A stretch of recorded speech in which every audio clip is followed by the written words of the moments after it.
हरी बोल। तो आज ये मेरा दूसरा वीडियो है। लास्ट वीडियो में, इससे पहले वाले वीडियो में हमने पढ़ा कि सेंटेंस क्या होता है, उसकी परिभाषा हमने पढ़ी और टाइप ऑफ सेंटेंसेस हमने पढ़े, कितने प्रकार के होते हैं। अब इस वीडियो में मैं आपको बताऊंगा कि वो जो सेंटेंसेस होते हैं उनको एग्जाम्पल्स हम बेहतर समझते हैं। तो 6 तरह के सेंटेंसेस हमने पढ़े पिछले वीडियो में: affirmative, negative, interrogative, imperative, exclamatory and optative sentences. अब इनको एग्जाम्पल्स के माध्यम से और बेहतर समझने की कोशिश करते हैं। तो फॉर एग्जाम्पल मैं सेंटेंस दूं, for example Hari is reading. तो ये एक एफर्मेटिव सेंटेंस है, पॉजिटिव सेंटेंस बोल सकते हैं इसको, सकारात्मक वाक्य या धनात्मक वाक्य भी बोल सकते हैं। अगर इसी सेंटेंस, तो ये पहला वाला सेंटेंस होगा, अगर इसी सेंटेंस को हरी इज रीडिंग, अगर इसी सेंटेंस को हम मतलब इसके बीच में हम अगर ये नॉट लगा दें तो अब वही सेंटेंस क्या बन गया? नेगेटिव सेंटेंस बन गया, हरी इज नॉट रीडिंग। तो पहला वाला सेंटेंस एफर्मेटिव, एफर्मेटिव में हम नॉट लगा दें बीच में वर्ब के बाद तो वही सेंटेंस नेगेटिव बन जाएगा।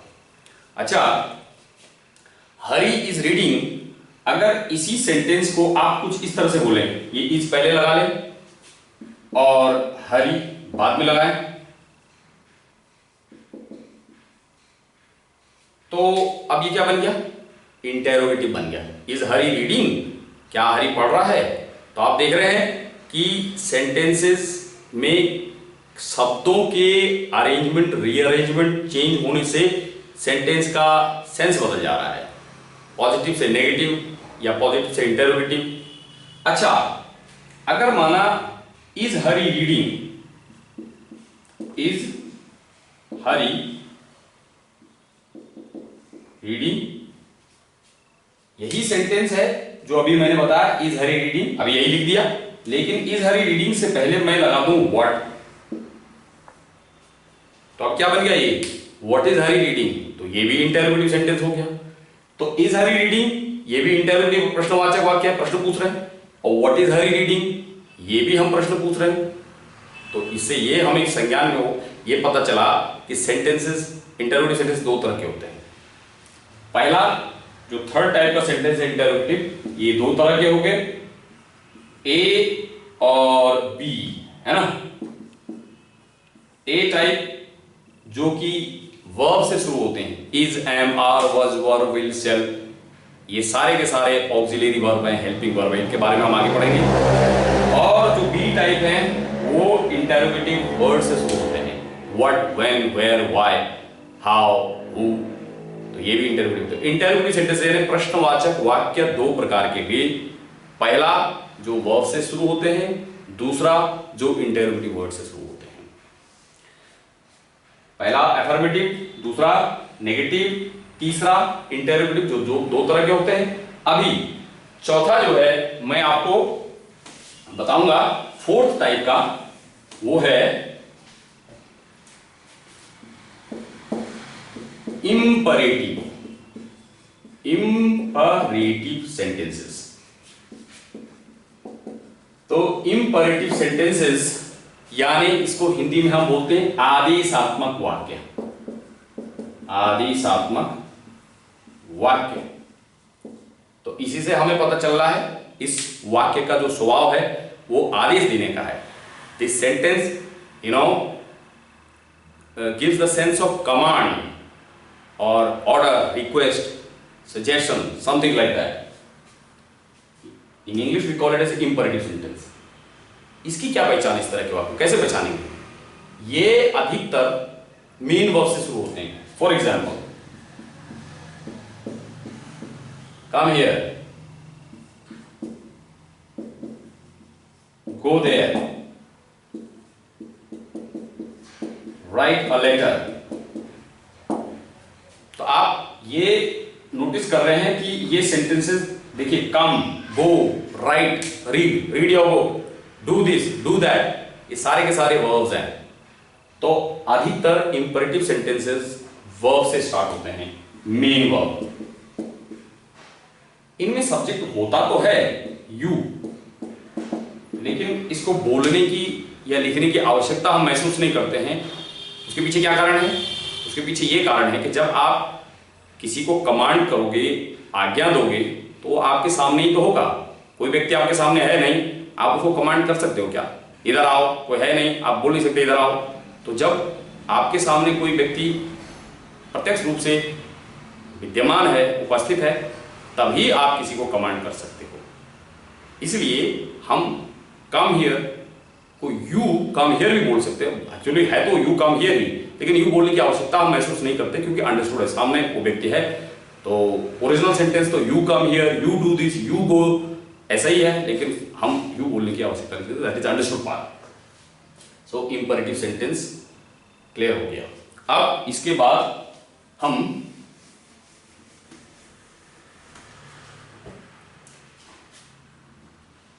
पांचवा है एक्सक्लामेटरी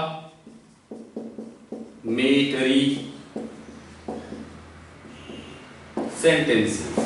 एक्सक्लामेटरी सेंटेंसेस, इसको हिंदी में हम बोलते हैं विस्मयादि बोधक वाक्य। Exclamatory, it gives the sense of exclamation. Hindi में उसका मतलब होता है विस्मय, विस्मयादि बोधक वाक्य। ये सारे के सारे वाक्य विस्मय प्रदान करने वाले वाक्य होते हैं। इनसे हमें विस्मय का भाव या उसका संज्ञान या उसका ज्ञान मिलता है। ये हृदय के विषय होते हैं, मस्तिष्क के नहीं। अरे ओ, ये इस तरह की जो प्रतिक्रिया हम करते हैं वो हृदय जनित है, मस्तिष्क जनित नहीं। जब कभी भी हमारे को कोई ऐसी इंफॉर्मेशन मिलती है जिसकी हम एक्सपेक्ट नहीं करते, तो उस वक्त जब हम रिएक्ट करते हैं तो मस्तिष्क से नहीं करते हैं, वो हृदय से करते हैं। तो ये वाक्य जो है वो विस्मयादि बोधक वाक्य इसीलिए कहलाते हैं क्योंकि ये सडन फीलिंग्स ऑफ सरप्राइज या सॉरो या हैप्पीनेस, इसको व्यक्त करते हैं। तो एक्सक्लेमेटरी सेंटेंसेस किनको बोलते हैं? They express sudden feelings of joy और सॉरो और सरप्राइज एटसेट्रा। अच्छा, फॉर एग्जाम्पल अगर मैं ये कहूं they have won the match, they have won the match, तो ये एक affirmative sentence है क्योंकि they have won the match. This sentence doesn't give us any sense of, you know, any idea of any sense of happiness or sorrow. वो match जीत चुके हैं, तो ये हमारे लिए जस्ट इंफॉर्मेशन है। लेकिन अगर इसी सेंटेंस को आप ऐसे बोले, hurrah they have won the match, अब ये हुर्रा लग जाने से यही वाक्य क्या सेंस दे रहा है? खुशी का भाव दे रहा है। और जो वाक्य सेंस ऑफ जॉय एक्सप्रेस करे, खुशी का भाव दे, उसको फिर हम एफर्मेटिव नहीं कहेंगे, फिर वो एक्सक्लेमेटिव बन जाएगा। ये हुर्रा हट जाने से they have won the match एक एफर्मेटिव सेंटेंस है, और अगर हुर्रा लग गया तो यही एफर्मेटिव सेंटेंस अब एक्सक्लेमेटिव बन गया। अगर हम कहें he is dead, तो ये एक जस्ट एक इंफॉर्मेशन है, ये एक एफर्मेटिव सेंटेंस है। he is dead, ये खुशी की भी बात हो सकती है, दुख की भी बात हो सकती है। आप सोच रहे होंगे खुशी की बात कैसे हो सकती है? he is dead क्यों? कोई अगर आतंकवादी मरता है, कोई आपका दुश्मन अगर मरता है, तो उस वक्त आप दुख नहीं बल्कि खुशी व्यक्त करते हैं। तो इस ये खुशी भी का भी बात हो सकती है, लेकिन अभी हमें मालूम नहीं कि खुशी की बात है या दुख की बात है। तो ये एक एफर्मेटिव सेंटेंस है, जस्ट एन इंफॉर्मेशन। तो इस सेंटेंस पे अगर हम ऐसे करके बोले alas he is dead, तो alas लग जाने से ये सेंस ऑफ सॉरो, दुख का भाव प्रकट कर रहा है, और इसलिए इसको अब हम एफर्मेटिव नहीं बल्कि एक्सक्लेमेटिव सेंटेंस बोलेंगे। अच्छा, he has got first division. तो ये एक सामान्य सेंटेंस है, अफर्मेटिव सेंटेंस है। हमें पहले से एक्सपेक्ट था कि वो फर्स्ट डिवीजन उसकी आएगी, तो कोई नई बात नहीं है, हर क्लास में फर्स्ट डिवीजन आती है उसकी। लेकिन अगर हमें किसी व्यक्ति के बारे में मालूम नहीं है कि वो फर्स्ट डिवीजन ला सकता है और उसकी फर्स्ट डिवीजन आ गई और हमें उम्मीद नहीं थी, तो फिर हम इस वाक्य को ऐसे नहीं बोलेंगे। हम बोलेंगे oh yes got first division, so O लग जाने से ये सेंटेंस क्या बन गया? एक्सक्लामेटरी सेंटेंस बन गया। तो एक्सक्लामेटरी सेंटेंसेस विस्मयादिबोधक वाक्य, ये basically sense of Joy, sorrow और सरप्राइज को व्यक्त करते हैं। इसके अलावा और भी सेंस व्यक्त करते हैं, उसको डिटेल में आपको आगे पढ़ाऊंगा।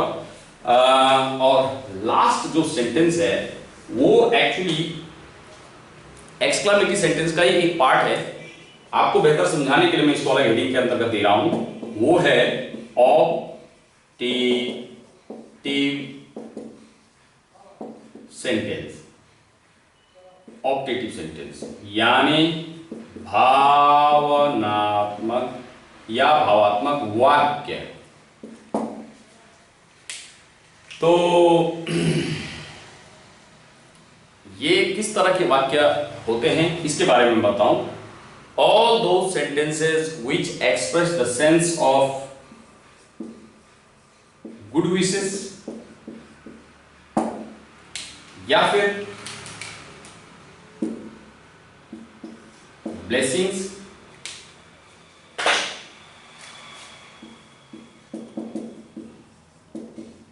या फिर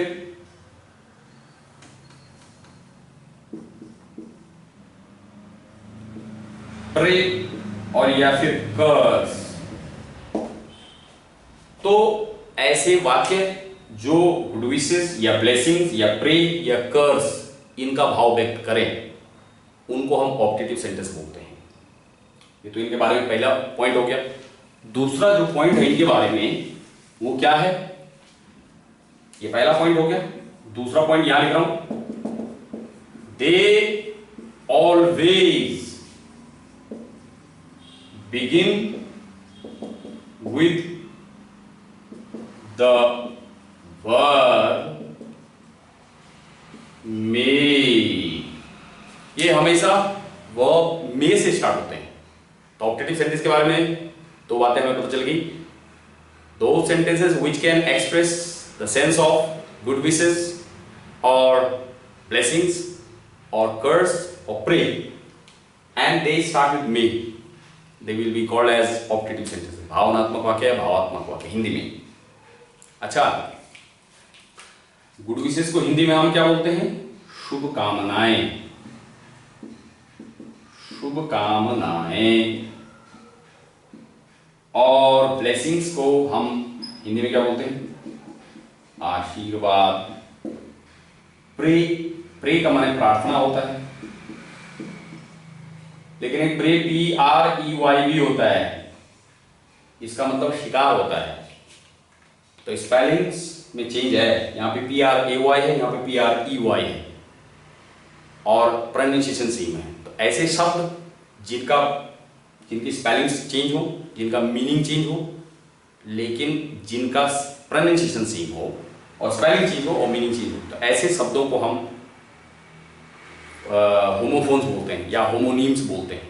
होमो का माने होता है सेम, फोन का माने होता है sound.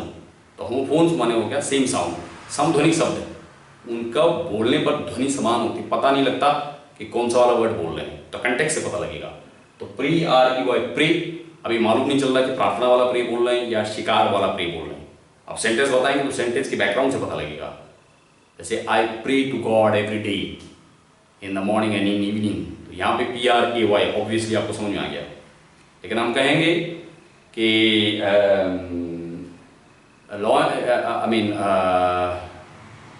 Dear becomes the prey to lion, तो यहाँ पर हम जो है प्रे PREY की बात करें कि जो है हिरन जो है वो सिंह का शिकार बनता है। इसको थोड़ा सा एग्जाम्पल से हम समझते हैं बेहतर। अगर माना मैं आपको कहूं फॉर एग्जाम्पल ऑप्टेटिव सेंटेंस की, मे यू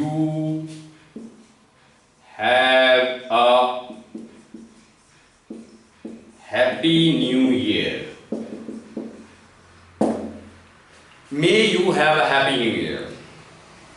तो इस सेंटेंस में हम देख रहे हैं ये मे से स्टार्ट हो रहा है। और क्या मैं आपको गाली दे रहा हूं? नहीं, ये शुभकामनाएं दे रहा हूं मैं आपको। May you have a happy new year. भगवान करे आपको ये साल मुबारक हो, आपके लिए ये साल अच्छा हो, ऐसी मेरी शुभकामनाएं हैं। तो इस सेंटेंस में शुभकामनाओं का भाव है और ये मे से स्टार्ट हो रहा है।